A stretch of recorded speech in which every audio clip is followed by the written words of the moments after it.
Today, it's the Tuesday edition of The Conversation here on Lagos Television. Good morning, Lagos. Good morning, Nigeria. I am Abimbola Bello. Good morning and welcome to the show. I am Ajibola Ojeshola. Good morning, everyone. I'm here alone, all by myself. Very, very lonely. Yeah, all by myself. Are you at the top? I miss you, Joy. What did you say? Are you at the top? Okay, let's start the show this morning on this note. We farmed with someone yesterday, and it was confirmed that our man, Lionel Messi, is indeed the greatest of all time. I said it. Can we discuss something else? No, we cannot discuss something else. We want to rub it in. I know they stand rubbish. Yes, yes, Ajibola, I went that he's a My blood and flesh Ronaldo fan here. is Where for is he? Ronaldo. No. How many goals has he scored in this World Cup? The World Cup has not ended. Yeah. It has not ended. Anyway. For me, Messi is a no-no. No matter what. What It's do a you mean no-no. It's a no-no Don't for say you. that. That's see. Ronaldo has got class, that's pure. energy, See. he's fit, And he's arrogant. and he's a giver. Let's cap it. He's You a want giver. to try Messi's He's a giving? giver. Ronaldo Go is a and giver. go to where they know the walls of Lionel Messi. Stay with your goats. We will stay with our goats. And we our are The winning. greatest of all time. Everybody hold We your are goat. See winning. Ronaldo. Ronaldo. Hold your goat.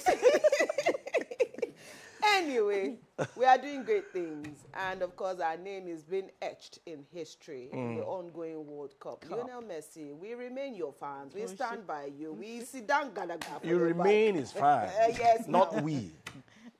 Minus me. Adebimpe, are you not? 2 against 1. Abi. Look at you, yo. Joy will be here tomorrow. John, we will drag her.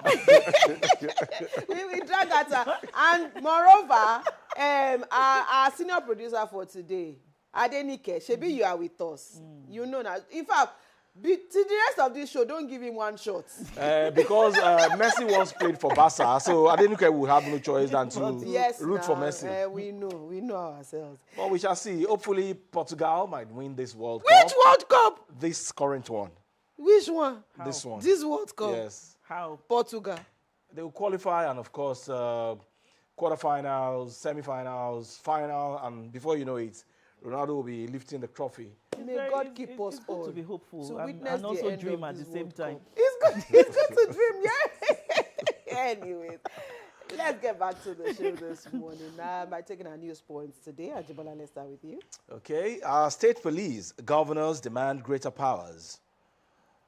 State governors are seeking greater constitutional authority over security operations within their domains and guaranteed funding arrangement for the proposed state police services, according to a report of high-level strategic meeting involving State Attorney General, legal expert, and senior security officials convened by the Nigerian Governors Forum in Abuja last week. The report contained in the NGF bulletin obtained by the Punch provides one of the clearest frameworks yet for the establishment of state police in Nigeria, detailing proposals on operational powers, funding, mechanisms, personnel management, oversight structures, and the relationship between federal and state policing institutions. According to the report, the meeting was convened to harmonize proposals for a constitutional and institutional framework for the establishment of state police services across the country. The report described the deliberation as a significant milestone in ongoing effort to strengthen the country's security architecture through a decentralized policing system that balances local security needs with constitutional safeguards and national cohesion. The latest push comes amid growing concerns over worsening security across several parts of the country, including terrorism, banditry, kidnapping, communal conflict, and violent crimes, which have continued to test the capacity of Nigeria's centrally controlled policing structure. A major outcome of the meeting was the proposal for greater constitutional recognition of governors in coordinating security operations within their states. According to the report, participants reviewed legislative provisions currently under consideration, particularly those relating to governors' authority in security matters.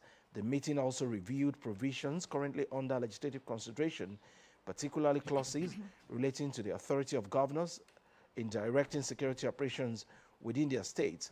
It added that delegates stressed the importance of recognizing the constitutional role of governors in coordinating security matters within their state while establishing safeguards for professionalism, accountability, and operational independence. It's a very long story, but essentially it's about the formation of state police, and governors are demanding for more powers for them to be able to control the state policing system eventually when it is accommodated in the Constitution of the Federal Republic of Nigeria. Presently, members of the National Assembly are working on the Constitution to accommodate the creation of state police. And we cannot have it better than now due to the high rate of insecurity that we are experiencing in different parts of the country. But would they abuse it or not eventually when they are granted this power? That's the big question. So for the proponent of those who are actually against the creation of state police, things like this would also give them, you know, that edge, saying that, but we told you that the creation of state police will definitely give governors the wherewithal to do and undo.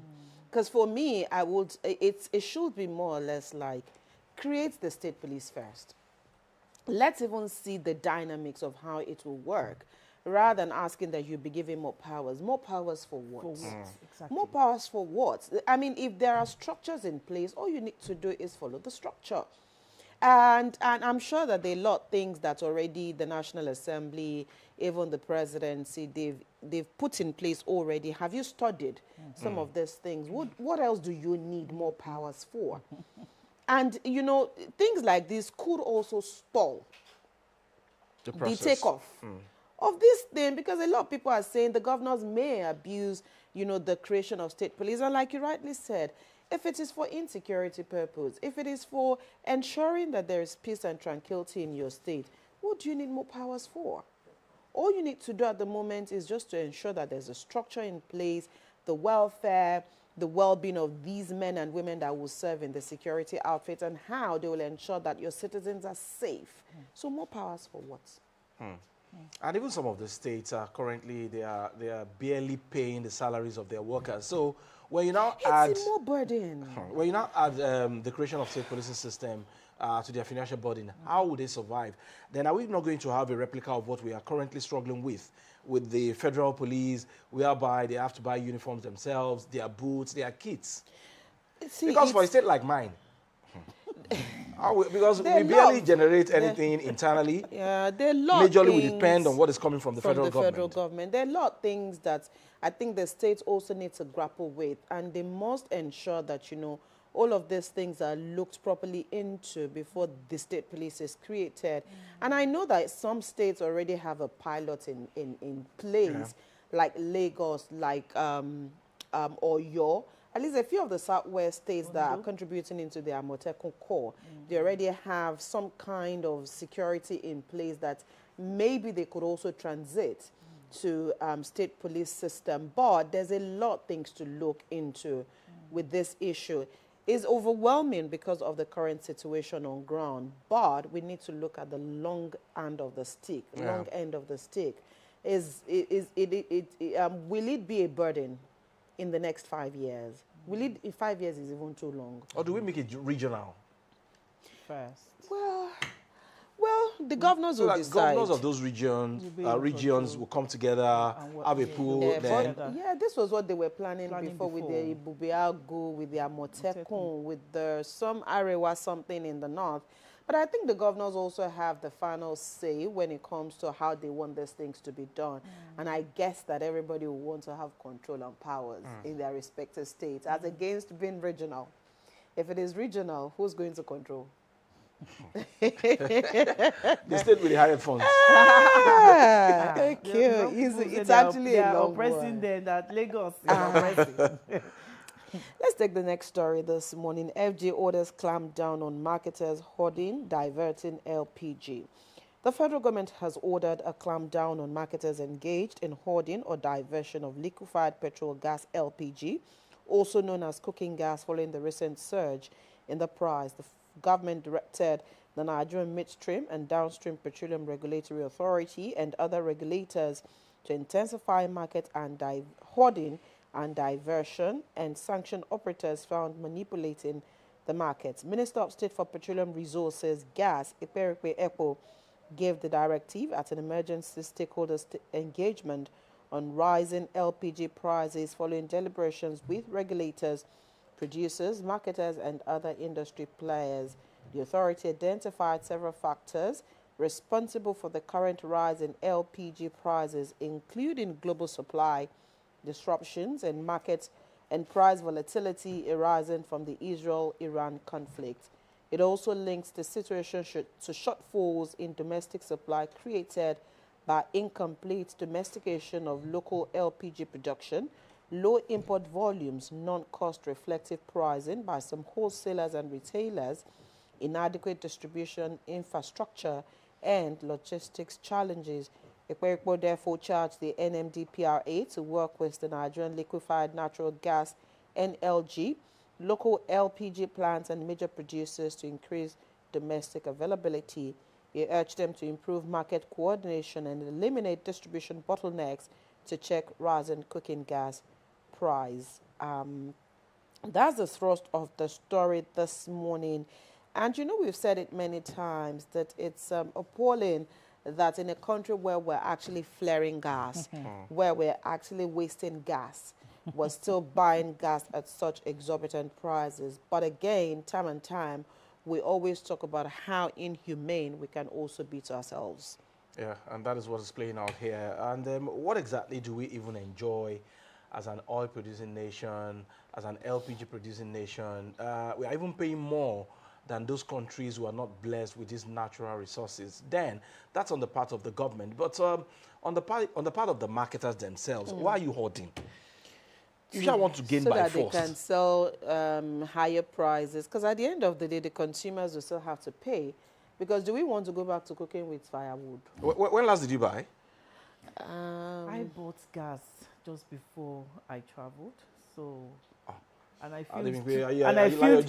filled two cylinders and just before I think it's a week before I traveled. So you're I don't still think high. I'm going there. I'm going to any filling You're still high on very gas. soon. Yeah, very high. I'm even flaring. Very high on You're even flaring. So even if the price of LPG is high now, there is every possibility that those people selling food, they will start reducing There's always ripple effect over everything. Once one thing increases, be rest assured, it's going to have effect on every other thing. And so it's always like that. And we also have this penchant for once something goes up, it never comes down. It never comes down. So I don't know So how it's doing. The question still remains for me. Federal government orders clamp down. What does that mean? They will say, what does that even mean? Is it just to make a statement? What does it mean? Orders clamp down. What does it mean? It's English. Well, that's the bottom line. But the thing is, they know themselves, and they know those who are actually, perpetrating these things, and they know that they are actually the marketers, because they are the ones distributing. And so if you're distributing, and so it should be more or less like the marketers should actually regulate the markets themselves. So it is what they sell that others will also buy. But there's so many people who will buy and still sell, who will buy not in such high prices. They'll buy less. But still dispense, So especially for those small retailers, they are the ones that sell per kg and they will still put plenty money on top. I think the last time I bought would be about 3 months ago.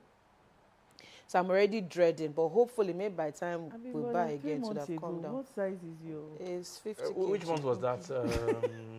It's 50. I think I bought last in April. So please, what do you cook? April. You boil only water. Because I was going to ask. He boils water and rice. And thank God I have 2 cylinders. So Okay. It will last you or they are able to sort themselves. Is it 12.5 kg? 12.5, yeah. I'm sure by December you'll be buying another one. And it would have come down. And Maybe next year, sir. Yeah. so it's only water you boil. Yes, now. Then I want food inside the microwave. You want? Let's take your story. Police assure residents of safety after IED scare in Lagos. The Lagos State Police Command has assured residents of Mushin of safety following an explosion scare that left one person injured. The command, in a Monday statement on X, disclosed that the assurance followed an on-the-spot assessment carried out by the Commissioner of Police, Fatai Tijani, following the report of the explosion. According to the police, the visit came after a distress call in the early hours of the day alleging an explosion which triggered the swift deployment of operatives of the Explosive Ordnance Disposal Chemical, Biological, Radiological and Nuclear Unit to the scene. The statement read, the Commissioner of Police, Lagos State Command, CP Tijani Fatai, today visited Mushin for an on-the-spot assessment assessing a reported IED scare. Meanwhile, the news agency of Nigeria reported that one person sustained injuries in the explosion.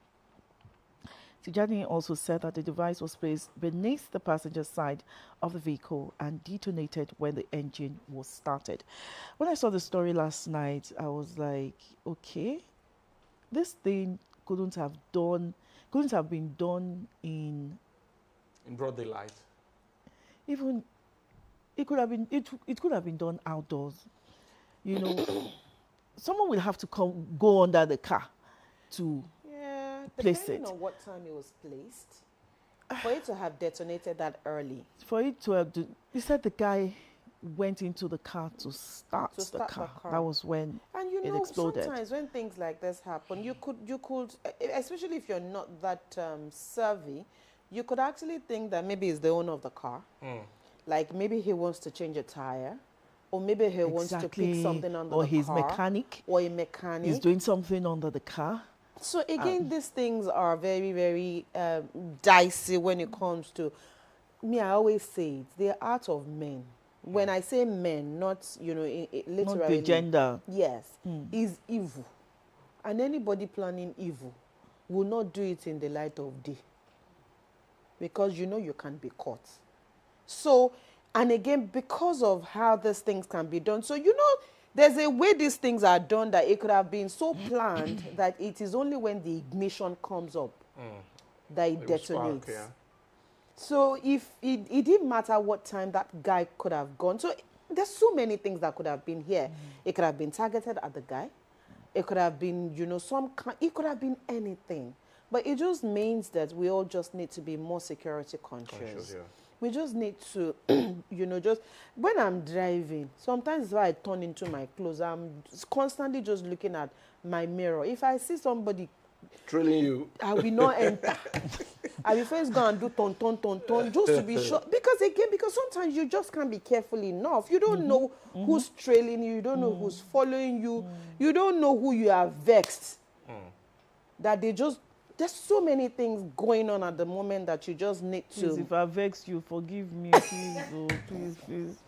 Enjoy. If I have vexed anyone. Security conscious.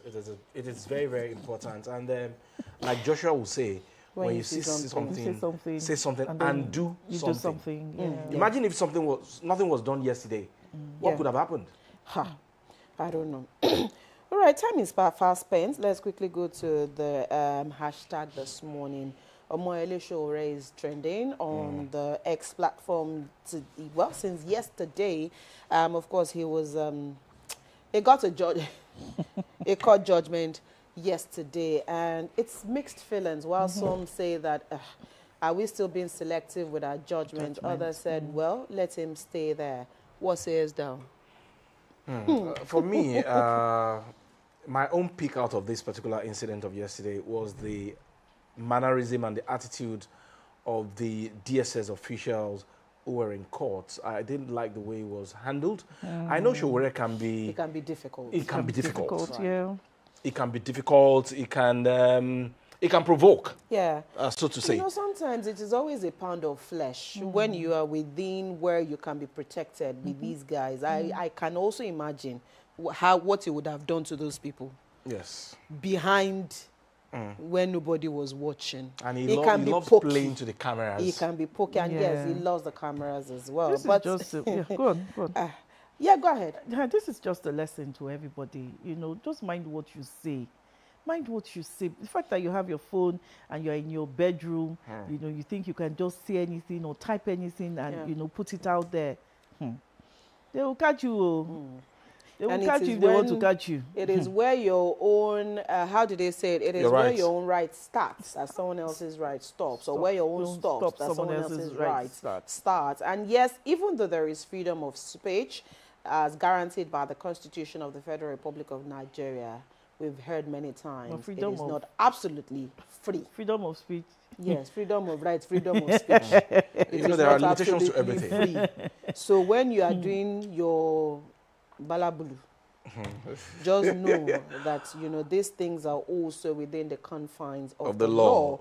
of every country or every territory that you stay in. So let's hope that it's a lesson, especially for all the keypad warriors that we have out there. All right, let's take a break. When we return, it will be time to take our conversation for today.